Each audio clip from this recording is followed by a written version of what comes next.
கர்த்தராகிய இயேசு கிறிஸ்துவின் நாமத்துக்கு மகிமை உண்டாவதாக.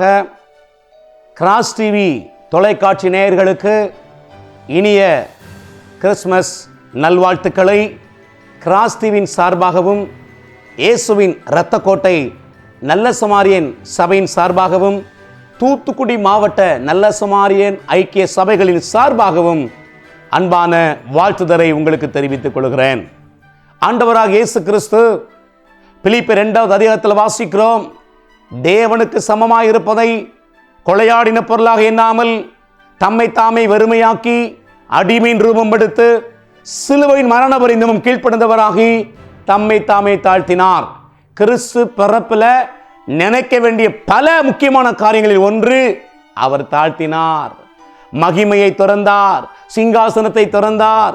அவர் கிரீடத்தை தூக்கி வைத்து நம்மை மீட்பதற்காக, நம்மை வாழ வைப்பதற்காக அவர் பிறந்தார், ஜீவனை கொடுத்தார், மரித்தார், உயிர் திறந்தார், இன்றைக்கும் ஜீவிக்கிறார்.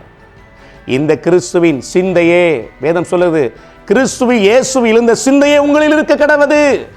கிறிஸ்து பிறப்பை நினைக்கிற சிந்திக்கிற தேவஜனமே, இந்த சிந்தை நமக்குள் ஆழமாக இருக்கிறதா?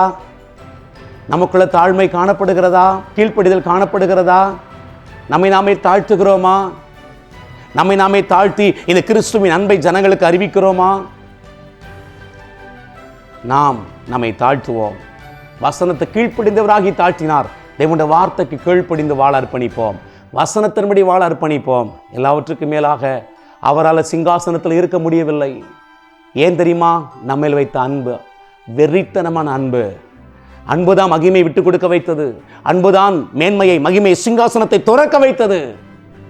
நாமும் இந்த அன்பை பாவத்தில், சாபத்தில், வியாதியில், அக்கிரமத்தில் இருக்கிற ஜனங்களுக்கு காண்பித்து நித்திய ஜீவனுக்கு அவர்களும் பங்குள்ளவர்களாய் மாறுவதற்கு அன்பையும் தாழ்மையும் கீழ்ப்படுதலும் வெளிப்படுத்த அர்ப்பணிப்போம். தேவ கிருபை நம்மோடு இருப்பதாக. God bless you all.